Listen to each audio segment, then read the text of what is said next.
All right, welcome back.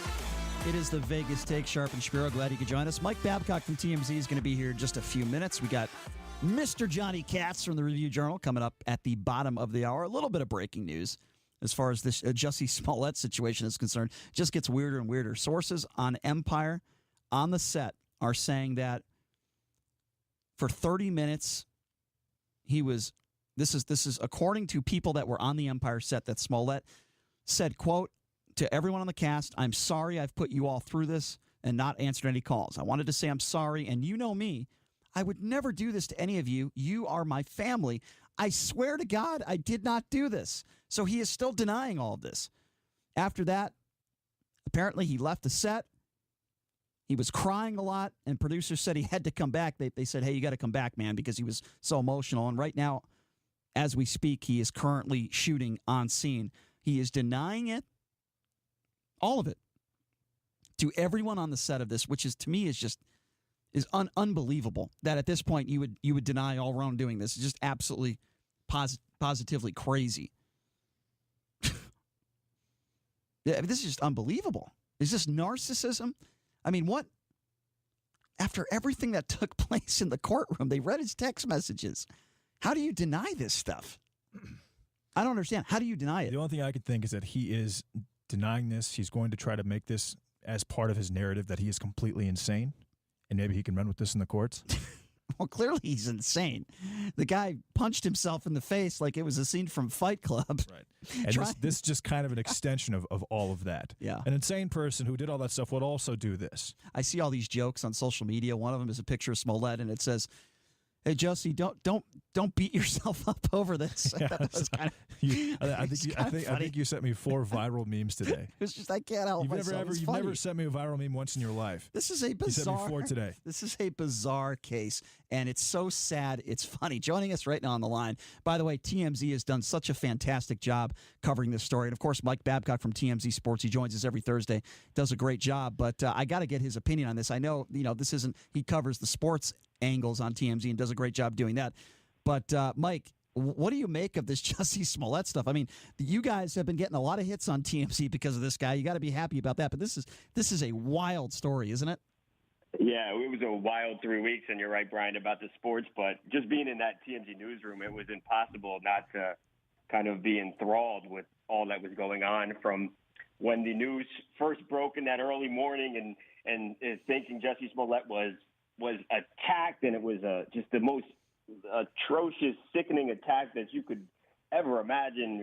Racial, homophobic. It was disgusting.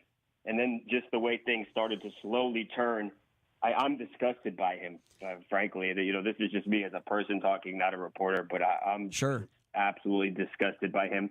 I rewatched the GMA interview yesterday night, and just the way he was just still so indignant and talked about how the people who were doubting him wanted to kind of like tear the country apart and separate us as a people. And just to know all along that he was sitting there and he was making that up, and he did this all because he wanted more money and he wanted to be more famous. Right, especially considering the fact that, say he had gotten away with this, he would be a champion for homosexuals and African Americans, and he was going to leverage that to increase his fame. Just as that is so disgusting, it's hard to even comprehend. Do you think he should do jail time, Mike? Yeah, I would love to see that. I think that's what he deserves. I think he should go to jail. I think he faces up to 3 years in jail, but could get off with as easy as probation here. Right. I think he should go to prison for a little bit of time, and I think he should also have to pay back the city of Chicago for all the resources that they had to waste.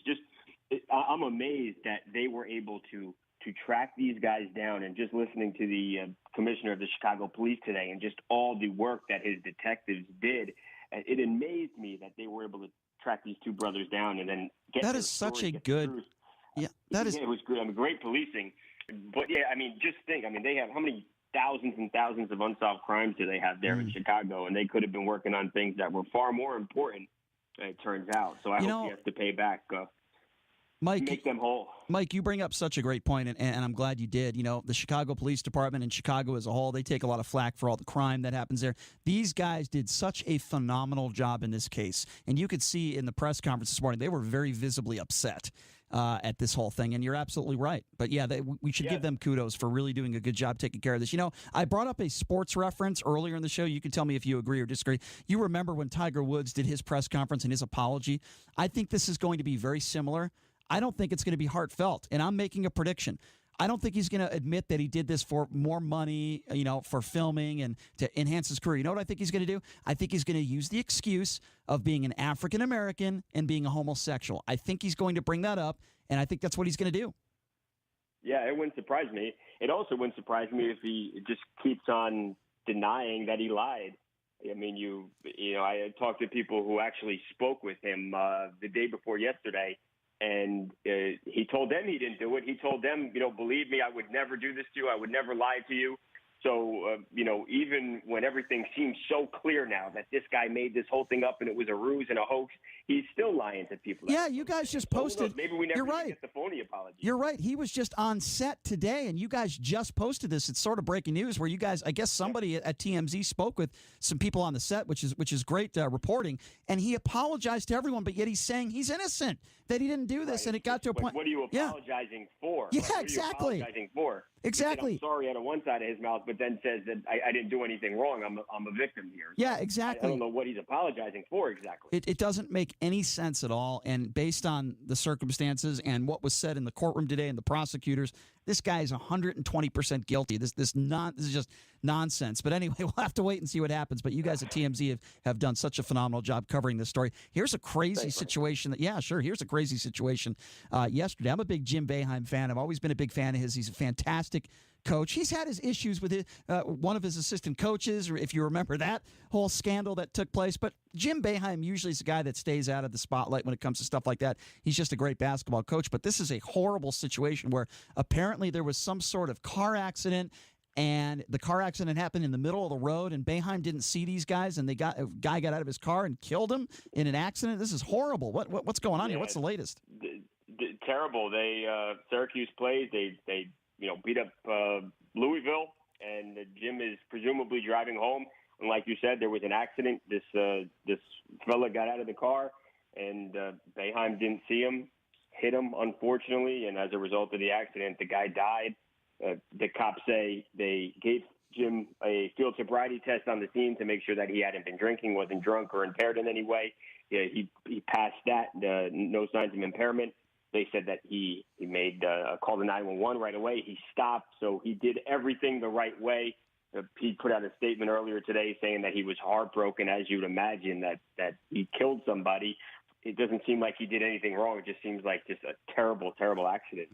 Very unfortunate. It just appears to me that when you're going to get out of your car, and I don't even care if you're on the side of the road, you always have to be very vigilant. And you have to be looking around, and it appears as though it's just an unfortunate tragedy that happens. I wanted to talk to you a little bit about Zion Williamson. Of course, everyone's been talking about this injury that he had, and apparently now Nike is trying to scramble and figure out what caused this situation, what caused this quote-unquote shoe fail. I mean, what do you make of this? Yeah, so I spoke with somebody. I have a friend who has a relative who is a high-ranking guy at Nike, and he said that, first of all, they want to know what happened. They're embarrassed by this, as you would imagine. But he also said from a business standpoint that they were having meetings this morning, and they were concerned that, during the biggest college basketball game maybe in the last 5 years outside of March, with everybody watching, with celebrities in the audience, that this happened, and they're worried that will affect them signing future NBA stars, guys like Zion Williamson and other top college basketball players. So from a business standpoint, they are not only embarrassed, but they are worried that this is going to hurt their bottom line now. Yeah, and they should be. People paid $2,000 or $3,000 for tickets to that game, which is unbelievable when you think about it. Do you think that, considering Zion is probably the lock for the number one pick, the knee injury is a big deal? Yeah. He's going to be the National Player of the Year. He has proven that no one can stop him at the college level. Should he play again this year or not? I wouldn't play another minute if I was Zion. I wouldn't either. And that hurts because I think I'm a competitive person, and I understand that there's a little bit of letting your teammates down. But Zion Williamson is worth possibly $1 billion. He right? might actually be money. he might be $1 billion athlete in his first 5 or 10, or probably 5 years in the league. Right. I mean, he might get a $500 million shoe deal. I mean, this guy is huge. Right. So how then can you rationalize going out there and playing? I don't care if he has an $8 million insurance policy, Which is like was reported today. That's peanuts compared to. And what this guy's that gonna only make. goes into Why play. do it? That only goes into play if he's worse than the 16th pick, which will never happen. Right. You figure somebody would take a chance on him no matter what his injury was. So I would not play another. But with I love college basketball. It doesn't make any sense for Zion Williamson to play. And apparently, Denver Nuggets star Isaiah Thomas is speaking out on this. You guys had this story. Isaiah Thomas is quoted as saying, "Zion, sit your ass down." Right? And Boogie Cousins said it was BS, but used the real word. So guys that were stars in college, they know what's up now. Boogie was like, if I knew then what I know now, I would not play college basketball. You can't go any higher than 1 if you're Zion. No, you Sit can't. Down. But now, coincidentally, the NBA made a statement today that apparently they're lobbying with the players' union to drop the age to 18. Yeah, I wish they would. I don't think, if you can go serve in the military and fight a war, right? Why now stop a guy? The craziest part of that is even if it was 18 last year, Zion Williamson was born on July 6th. So he would have been 17. So I don't even like that. I think he would have been 17 years old. You're able to play, right? If you graduate and you're able to play basketball, let them go play. And if a guy makes the wrong decision, then I feel bad for those guys if they end up screwing their career because they think they're better than they are. Well, too bad. Why restrict guys who can make a living, put their bodies at risk, and not allow them to play? I agree. It's un-American, guys. It is. It's definitely un-American. And you look at Zion. I mean, no one stands a chance against this guy. He is so far above anybody at the college level. He has no business even being in the game at all. I wanted to go ahead, Mike. No, right? It's almost not fun. You almost feel bad for the other guys trying to guard him. I feel bad for the defenders. I'll tell you who else I feel bad for, a Colorado Avalanche fan. But if you're just joining us, we'll get to that in a second. Mike Babcock from TMZ Sports. I had to throw in a hockey story here because we are a hockey town with the Vegas Golden Knights. You guys have a story up there that is absolutely hilarious, and it's worded as worst boyfriend of all time in a puck-catching incident that happened at an Avalanche game. Can you tell us exactly what happened? I've watched this video, but I want you to describe it for us because it's really funny. Yeah, it was Wednesday night, the Avalanche Jets game in Denver, and one of the players tossed the puck with his stick into the stands. Guy catches it, and he's got his girlfriend sitting right next to his left. And for some reason, he gives it to the girl in front of him, who he presumably doesn't know at all. And the girlfriend looks so mad, so upset. And not only did he not give her the puck, I watched this thing like 3-4 times, and I noticed he also elbowed her in the head when he went to catch the puck. So he hit her in the head and then didn't even give her the puck for hitting her and gave it to some other girl. My advice to this guy is later that night, you're not going to score a goal if that's the way you treat your girlfriend. No. You're going to get into the penalty box, that's for sure. No doubt about it. Hey, Mike, great job, man. Always appreciate it when you catch up with us. We'll catch you next week. Have a great weekend. See you, Mikey. Thanks, fellas. You too. All right. There you go. Mike Babcock, TMZ Sports, joining us. TMZ is just on everything, man. They have had, trust me when I say they have had the best coverage and the most in-depth coverage of this Smollett story than any other organization out there. Bottom line, 100%. I wish we had people here in Las Vegas, JD, that covered the UNLV basketball program as well as they cover sports in general at TMZ. I digress. Let me explain. Hey, somebody in the media yesterday, or I believe it was 2 days ago, went on the radio and said that they would rather choose Marvin Menzies as the UNLV basketball coach over guess who? No, not Dave Rice, not Reggie Theus, Rick Pitino. That's right. Somebody went on the air and said they would rather have Menzies coaching this team than Rick Pitino. I know what some of you might be thinking. Brian, what do you care what everybody says? What do you care what other people think? Why don't you just do your own show? Yeah, you're a snowflake, man. You're really sensitive. Yeah. What do you care? Well, I'll tell you why I care. Somebody today on the air, this is what they said. They said if UNLV, they were trying to make the case that UNLV is not in such a bad spot like everyone thinks they're in, even though there's 2,000 fans showing up to games. And the comment was, and I'm quoting here, if UNLV won 4 or 5 games in a row and played a good team, there'd be 14,000 people in the Thomas and Mack. First of all, that is the most idiotic comment I've ever heard. I guarantee if they won 4 or 5 games in a row, there's no chance. They played Nevada, one of the top teams in the country. There was maybe 8,000 or 9,000 people there? It was a good crowd for that. That was the best crowd they've had all year. I would say there was 11. Probably 11 to 12. It was pretty packed up that day. I don't think there was that many people. I mean, I had to park really far away for the first time ever. I don't think there was that many people there. But why? So let me answer my own question. Speaking in the third person. Here's why this stuff bothers me. Because I feel like, and I've talked about this before, when members of the media that are covering a team say things because they are drinking the Kool-Aid, and that could mean multiple things. It could be maybe getting paid by UNLV. It could be a flagship. There could be a lot of different reasons for that. But when you don't cover a team honestly and you say things that are that ridiculous because you want to support Marvin Menzies or you don't want to cause a ruckus, at the university, then you're doing a disservice to the fans. And I remember next to nobody criticized Dave Rice. It creates a false expectation for your loyal fan base who trusts what you say. Right. That's why you're in the media. That's why you have a job. And I am not always right when it comes to covering UNLV, but I was right when it came to Dave Rice. And from day one, I didn't think it was the right hire. Thought he was the wrong guy for the job, similar to the reason why I think Marvin Menzies is the wrong guy for the job. So for years, nobody would criticize Dave Rice. I shouldn't say nobody. There were a few people in the media that did a good job. Okay? And I think that Bernie Frattle's one of them that comes to mind. He's a friend. He's always done a good job covering UNLV. I think Mark Anderson has always done a good job covering UNLV, and we always love having him on. But I think the majority of the media refused to be critical of Dave Rice. And then, literally, hours after he was fired, then they started to be critical.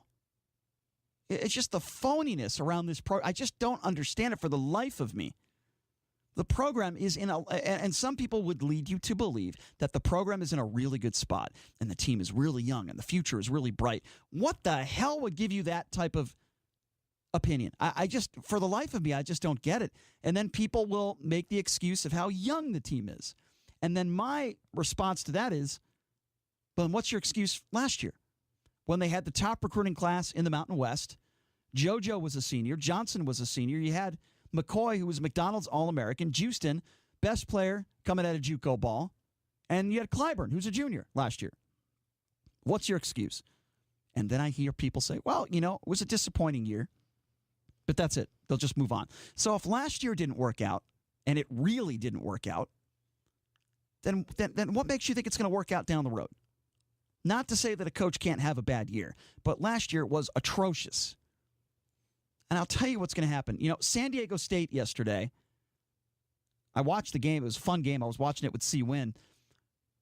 And San Diego State, that crowd, that atmosphere over there, what is it, Viejo Arena? Is that what they call it? I have absolutely no idea. I believe that's what that place was rocking, man. It was a hell of a home court advantage. And Nevada looked completely out of sorts yesterday. And San Diego State gave them their second loss of the year. They do that. They do that once every, looks like 15 games. But I'll say this, and New Mexico, I'll say the same thing about New Mexico. That is a great home court. Mm-hmm. It is tough to win games, even though they're not having a great year over there at New Mexico.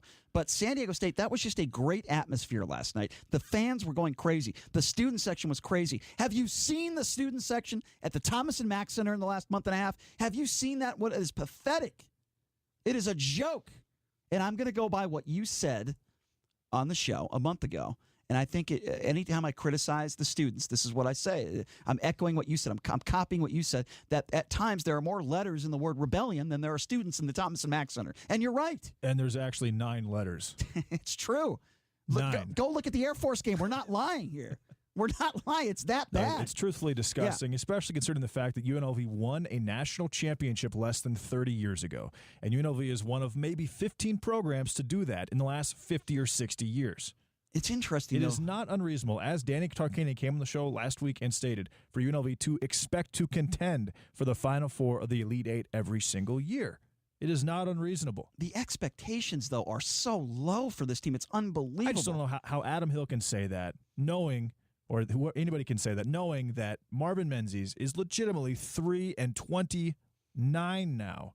Is that what it is? Against top 100 teams. Oh, and I'll give you something even better. They were somebody at another company, not this company, tweeted something out saying that, they're giving the record of UNLV in the Mountain West Conference this year as opposed to Dave Rice's third year in the Mountain West Conference. I believe Dave Rice was 10-8 in his third year. Do you know how good the conference was back then? I mean, and the people that are tweeting this out, how do you tweet that out without, giving some background? Okay, New Mexico was the number, I believe, 16th ranked team in the country, and San Diego State was like around 14 or 15 in the country. And they had Kawhi Leonard. Yeah, and you literally had several other teams that were close to, the 100 range. And it was a very competitive conference. It was a good conference. I went through it. I researched the Mountain West recently. And Nevada is a lock for the tournament. Utah State is a possible at-large. Possible. Beyond that, there is nobody even. I mean, Fresno State has a chance. Well, not after they lost to Air Force at home. That was a really bad loss. You're looking at max probably of 2 teams that make it. Now, I could see San Diego State sneaking in if they make some noise in the Mountain West tournament. And I could see them beating it. They could possibly win. That'll be a good tournament to watch. Mm-hmm. I mean, and let me give out the number here because I want to know if you guys agree or disagree. Do you think we have a responsibility, myself included, JD included, do you think we have a responsibility to report on UNLV and to be honest and not drink the Kool-Aid? Do you think we have a responsibility as media members to do that? And I'm talking about everybody across the line. I'm talking about columnists. I'm talking about radio hosts, TV guys. Don't you think we have a responsibility to report on UNLV accurately and honestly? Number to call, 257-5396, 702-257-5396. I certainly think as members of the media, we do a big, I guess you could say, disservice to fans out there when you make the program out to be in better shape than it actually is in. That, but you're treating the fans like they're stupid. You've got educated fans like Scott who calls in all the time. Who knows that it's total BS when that happens? It is. It is. UNLV is in a really, really bad situation right now. They're losing a lot of money. Fans are not showing up to games. They're in an atrocious conference right now. And they're basically at the point, don't get me wrong, but they're at the point where they really can't hire a big-name coach without an outside investor, more or less, whether it's a booster or a shoe company. Something along those lines has to come through the financing to actually pay for a big-name coach. Is that true or false? Yeah, I mean, people assume that they can hire and they just got to come up with the money. They don't have the money. Where does the money come from? That is the question that I ask. The money has to come somewhere. Where's it going to come from? Where does this money come up to hire a guy like Pitino? The number to call again, 257-5396. Let's start off with Jim. Jim, thanks for calling in. How are you? What's up, Jim? I'm just fine. Thank you for taking my call. Absolutely. Sure. What's up? I went to UNLV. I was actually I was at UNLV a little bit, just a hair before the 90 and 91 team. I was there. I was there during like the 83 team and the 87 team when they went to the Final Four. Mm-hmm. And my tuition was like $35 a credit. Oh my God, it's unbelievable. That's a good It was deal. unbelievable, and I could afford to go. And now my kids can't. My kids work full time. I work full time and was able to go, and still had money to play around and go to Carlos Murphy's for their happy hour. Reasonable. The problem with the money is that it's not there anymore, right? And it's not because they're not charging students way too much for the tuition and so forth. So you get into that whole political argument about that, but I've been saying since Lon Kruger left that you're not going to have a top 20 team until you have a top 20 coach. I agree. So I could not agree with you more. 100% agree with that. Yeah, and I'm not even sure this is about. And I get what you were saying about the tuition stuff, Jim. But let's just call it what it is. If we had a top 20 coach and this was a top 25 program, people would show up, Jim. Right? Oh yeah, yeah.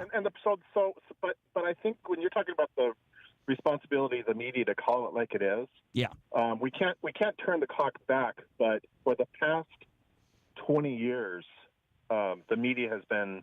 There's always this, they look, this is going to be the great year, mm-hmm. and watch out, they've got the greatest recruiting class, and everything falls flat. Yeah. And nobody says, this is not working. Nobody. Well, right. We try to do that every day.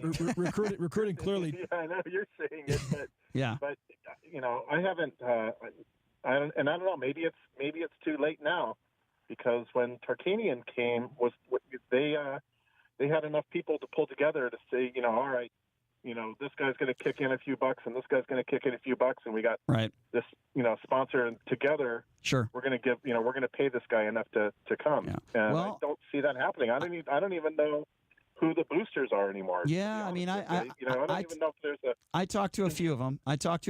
Jim, and obviously, in a perfect world, they'd love to get Pitino. From what I've heard, is they're surprised how much money it actually costs to get a Thad Matta or to get a Rick Pitino. This is very, very expensive. And what? I'll tell you this: Thad Matta, who I think would be a great hire, he had one of the best recruiting classes of all time at Ohio State with Greg Oden and Mike Conley. I think 2 other 5-stars. He can really recruit. But to the last caller's point, it doesn't matter if you can recruit. If you can't develop your players and you can't put your players together in a system and get them to play. I mean, Coach K, he has 5 stars for days and days. He has one and dones, but he makes those guys play together. They buy in. So does Tom Izzo. Mm-hmm. So does Roy Williams. Sure. All these guys do. So does Lon Kruger. That is not happening right now with Marvin Menzies. No, absolutely not. Why don't we take one more quick call, then we'll go to break at 257-5396. Let's go to Scott. Scott, good to hear from you. How's it going? What's up, Scott? Thank you for that compliment, sir. Absolutely. I think I know this is what people don't want to hear, but if you take the average guy, right, who's 25 to 45, has 2 kids, man, and is not from Las Vegas, money makes people do weird things. I just don't know if that guy can come up with the money, like if he went to Long Beach State, now he's out here working for Cox Communications. Do you think he really wants to go to a UNLV basketball game? Let me answer it by saying this. Look at the Vegas Golden Knights and how expensive those tickets are. That's a good franchise. They're winning. And that's a valid point. I think that if UNLV had a top 15 or a top 20 team, tourists would actually attend the games too. Sure they would. Okay. But Scott, again, I mean, there are a lot of people that work for a Cox Communications or work for a cable company or whatever.